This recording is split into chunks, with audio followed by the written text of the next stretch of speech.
Week 2 of our Spring AD podcast is we're talking all things Princeton Vikings with your AD, Joe Roberts. Coach, how are we doing this morning?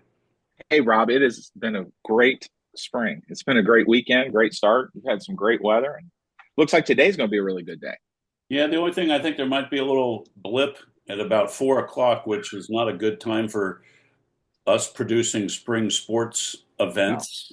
But hopefully it doesn't materialize and it doesn't get warm enough. And but yeah, last week was awesome. It was take it, we take it. April showers bring May flowers, and we got through that really wet portion. Although I know we're going to talk about it here in a minute. Lakota East, their baseball field's still not playable. So our varsity game today has been moved to here. We'll play JV and varsity here today, which is the beauty of us being able to have two fields. But the beauty of us being able to get a field ready is critical right now. And so I have a feeling that in the coming days we'll end up having a lot of games up here potentially. So Yeah, I mean, because your field is like a sponge; it just dries so yeah, quick. It's it does. a good thing to have. Wonder what's going on with Lakota East Field. I I don't wonder. know. I was there's John Mason, their assistant AD. He we had a GMC meeting last week, and he was telling the stories like it just there is like four spots. He's like, you just can't even move through it. It's just like sunken mud. And I don't know if it's because of where it sits, just the amount of water. I don't know if there's a water line busted underneath there, but Crazy. yeah, so they're frustrated on it. I can sense the frustration on it, but we'll get the games in. Yeah, no doubt. Let's start with baseball. Had a really nice week last week. Yeah. Looks like they only had one postponement. It looks like they were 4-1 last week, which is just fantastic. They wrapped the week up Saturday against Franklin with I guess, a 5 inning 10-0 win, which is fantastic. Hosting Lakota East tonight. Busy week. Looks like they might be playing, well, at least the first 4 days. And then if one gets canceled due to rain, um, they may pick up something Friday, Saturday. Yeah, had a great went down and played in the showcase event that Tom Gamble and Yes. his group runs, the community Reds community event. And what a great place. Xavier University has a great baseball facility. And it does get knocked because of where it sits with the lack of parking. And guess Yeah. what? There's lack of parking. But you know what? You got to adjust to that because that field and how it sits from a fan perspective, but not only that, from a playing perspective, it's just a great event. And the weather was lousy. It was cold. It had rained, but they have a synthetic surface. So we were able to play and went down there. And I didn't get there until the seventh inning, but I watched a full inning of good baseball defensively and offensively. And they really took care of business against Coleraine and had some light. And then we turn around and kind of laid it down against Sycamore, which we did not need to do. But Coach McGowan was kind of joking. He got the kids all sandwiches before the game, and he's like, maybe because they ate, they weren't hungry enough. I don't know. They got a little tired, so they got into that and just bounced back a little bit, and then went over to Coleraine and played really really well on Friday. And then yeah, we had a non-league game with Franklin here that allowed us to get a lot of kids some time that they needed. But at the same time, our JV kids are getting a lot of baseball in right now, and that's been really good for us. Our middle school kids are getting their teams getting some baseball in right now because fields are drying, and so we'll get back after it. And then today we were supposed to be at Lakota East on the varsity side, but like we were talking about, their field's not playable, so we're going to host East here this week. And then I know we've got Sycamore, or we're trying to get Sycamore again on the turnaround. I think we got West this week as well. So we're full go in the league right now, and we're trying to get them all in as best we can. But I have a feeling the weather is going to fluctuate up and down, but I think it's going to be clear sailing from here on out to get games in. Yeah, the key with high school baseball is getting games in, letting guys play, Yeah, and it just helps you to build a program, and yeah. instead of just focusing on your varsity, with your lower level guys playing your JV, man, they're all having a great experience by playing. Well, and again, that's the whole thing. They're out there to play. Yes. And we talk about that a whole bunch that it's about getting them out there and getting opportunities. And it does get harder when you reach the varsity level, but when you're in the middle school and a freshman or on the JV team, you're going to be evaluated by what you do both on and off the field, and getting time on the field, whether you're a starter or not, but getting them bats, getting them Yes. swings, especially here at Princeton, because we don't have a rich history of travel ball or feeding club systems, which is the beauty of what we do with our 7th and 8th grade program, having an in-school team where Yes. they're getting really great instruction. And Coach McGowan is able to handle that top down and really start to instill a program. So that's been a big benefit for us. Yeah. Because soft toss in the gym in April, boy, after doing it all off season, boy, it gets really old quick. Absolutely. Yeah. So Absolutely. congratulations. I'm glad they're getting to play. The weather, Yeah. Mother Nature's cooperating, and it's, and it probably holds true. Let's switch over to softball with them. It's the same with softball program is let's just play. Soft toss is just it's good in December, but it just gets old in April. Well, it is. In softball, I tell you what, and I think we said this last week too, to kick off the year. Coach White and his staff, these girls are playing now, and it's not always reflective on the scoreboard. It's not. They went over to the Reds RBI Academy and played over there on Saturday and lost 10-9, but they were up one with 2 outs in the 7th and just had 2 bad errors. And so that cost you the game. However, they play so hard and they stay in the game so long that once this sophomore group starts to gel in and help lead these seniors and these juniors, because the sophomores have really been playing a lot of softball together. Sure. And so you really see it coming. And we've got Mason here tonight, and that's going to be a heck of a softball game for us. I mean, it really is. And again, I'm not looking at it necessarily on the reflection of what it could be on a scoreboard. I'm looking at it on how we handle the game, how we control the game, how we handle what we do on the field, plus how we're going to get bat the ball around. So, we're really excited about what's happening here. And before you know it, because tonight we also start our district tournament managers meetings. Okay. We're already looking into sectionals and districts now. So, I mean, it's just time. It's time to get everything up and running. Yeah, it'll be here before you know it. Well, the nice thing is the girls have gotten 9 games in, which is fantastic. Yeah. And you get better by playing. And it sounds like tonight's a big barometer game just to see where you are. Go out and compete. Absolutely. And compare and take notes and get better by playing an always tough Mason Commons team. I agree totally. Good luck to the girls, and they've got a busy schedule ahead. Hopefully the weather holds, and just keep playing, and it'll come. It'll get better and better. So good luck to them. Let's go to girls lacrosse. They're also playing. The nice thing is they play on field turf, and it's a new program they're building, and it's same as like we talked about with baseball and softball. Get out there and play, and build a program, and evaluate and listen to your coaches. They do. They have. And, Coach Short's kind of had them all over the state. They were up playing Troy last week Tippecanoe last week. And they've got a good week of lacrosse coming here, as we move into the stretch. And they've been up and down in terms of record, if you will. But he's got a really solid group of seniors and a really, really strong group of juniors in terms of numbers. And so those girls have been with Coach since the beginning. Now we are low in numbers in the sophomore freshman category right now. So we're hoping that we can pick that momentum back up, but we're going to be okay there.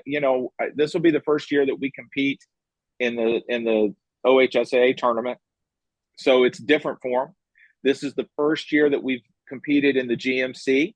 So it's different for the girls in that sense as well, in terms of we're actually defining what we're doing in lacrosse. It's not just, yes, we're going to go play Wyoming. Sure. Yes, we're going to play Lakota East. But now we're still playing those teams, but now it's a league schedule.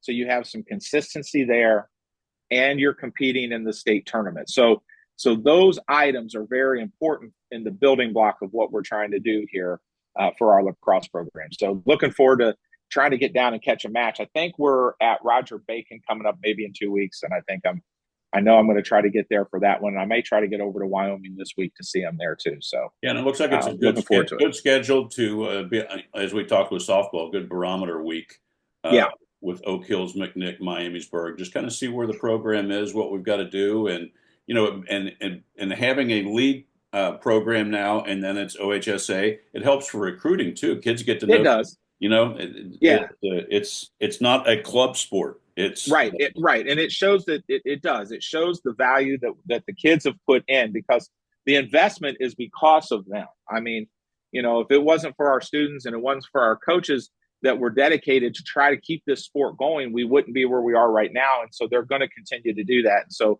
that is part of why we build this program and make it the success that it can be. Yeah, good luck to them as the season rolls on. Let's go to boys tennis. Go to the hard court. It looks like the Mustangs are coming over to face the Vikings today at Princeton. It should be hopefully that afternoon storm doesn't come through and they're able to play. And they got a full slate through Thursday. Madera, Middletown, Goshen, Fairfield. So hopefully the weather holds and the boys can get out there and play some tennis. Yeah, and some of this because you hit it a little bit here, Rob. A lot of non GMC opponents, and so I know you hit Goshen on the head there.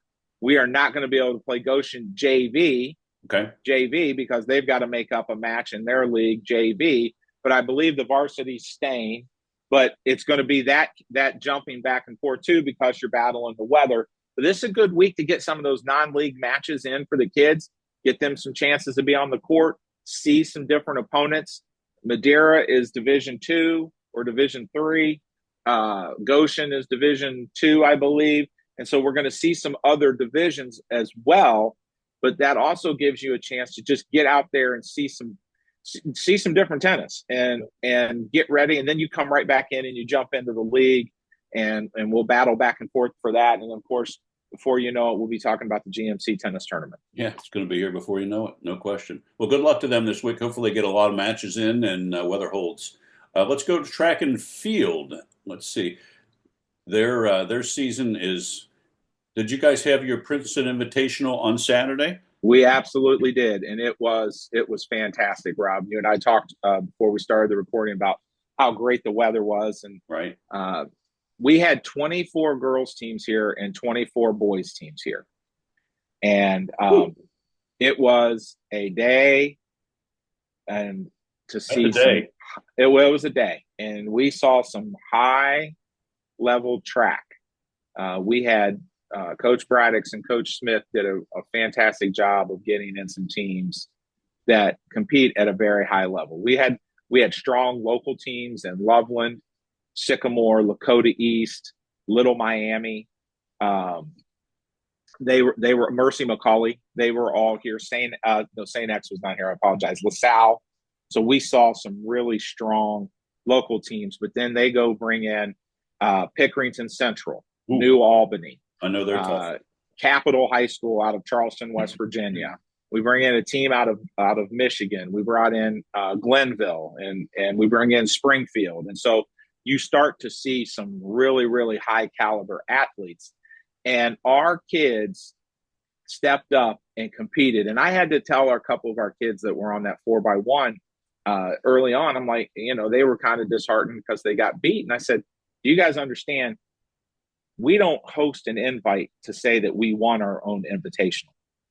And they kind of looked at me. I said, everything we're doing today is the building block for the GMC, right, for the district, for the region, and for the state. And so what you want is in an invite is you want to bring in the best of the best that you can grab. And yes, you want to beat them, but you want to start setting your bars and putting yourself in position to know what you've got to do at the end. And so we had unbelievable competition here. We were able to recognize our senior track participants. Nice. We brought back the 1970 Lincoln Heights track members that had won the class. They were single A district champs that year in 1970. They were regional qualifiers and they were state qualifiers. They had a state placer on that team as well. But we were able to recognize that group. And it was just a perfect day in terms of having everything here. Minus some of the things that we had to adjust. As you and I know, we don't have a press box right now. Right. So we had to configure a different thing. But Coach Braddock's has a friend, and he serves as a DJ for the event. We had food trucks here. Our booster club was here. Our booster club had to shut the concession down because we had no food left. I mean, they completely sold out of everything. The officials were fantastic for us. Our volunteers, there are two freshman student track athletes that I've got to get their names from Coach Braddock's. The officials have sent emails back just wanting to thank them. They never left their spots. This one freshman of ours, she helped at the discus from 10 a.m. until I believe it was 2:30 or 3 o'clock. She never left until discus was completely over. Never had an issue. Never, just knew that this was important to host a high quality meet. And they just shouted all kinds of accolades to our kids and how well they did and how well they received everything over the weekend. And so just super excited about them and super excited about what's about to come. I think our girls are going to hop on a bus this weekend and head to Knoxville, Tennessee to that meet. And our boys are heading up to Springfield for that meet. And so we've got a duel coming up here in between, and just seeing some great running, but running, jumping, and throwing. I mean, I believe Aaliyah Betts set another record, broke the school record again in the disc. So, there's just going to be a great spring for track and field for Princeton. The unsung heroes of successful invitationals, that the volunteers. The volunteers.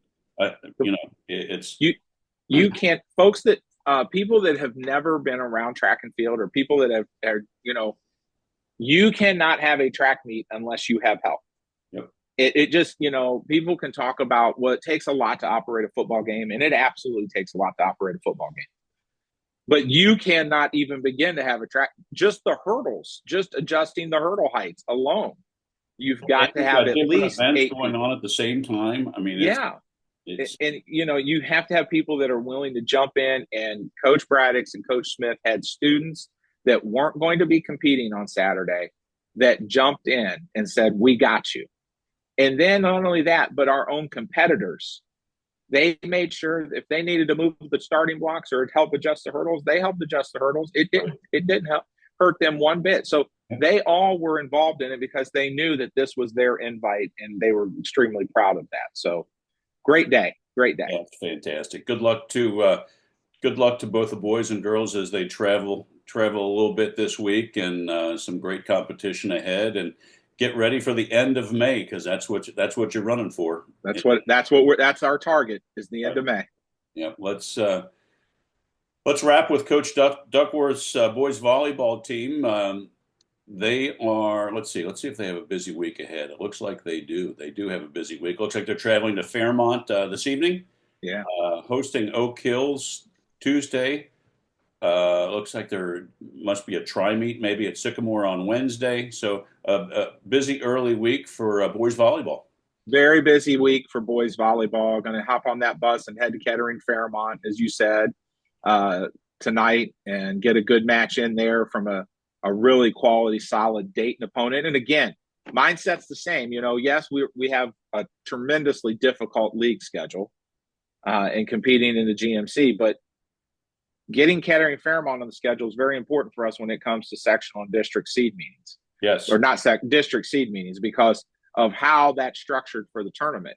And so we need to see those teams. And so they're going to go up and play Fairmont tonight. And then we've got a really solid week here, ending a little early, kind of thankfully, because the boys are going to need it. Everybody's going to need it. End a little early because we're going to hit Good Friday and Easter Monday. So the kids are going to get a little bit of a downtime to kind of rest and recover their bodies and get ready to come back on Tuesday after Easter. So looking forward to watching some good volleyball this week.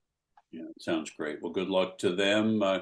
Joe, as always, thanks for your time. Yeah, Rob. Great week. Hopefully, it looks like the weather's starting to break, get through today, and I think we should be smooth sailing, I think. So we'll touch base next week. Have an awesome week. Good luck to all the Vikings, and talk to you next week. Yes, sir. Appreciate it. Thank you. Have a good week, Joe.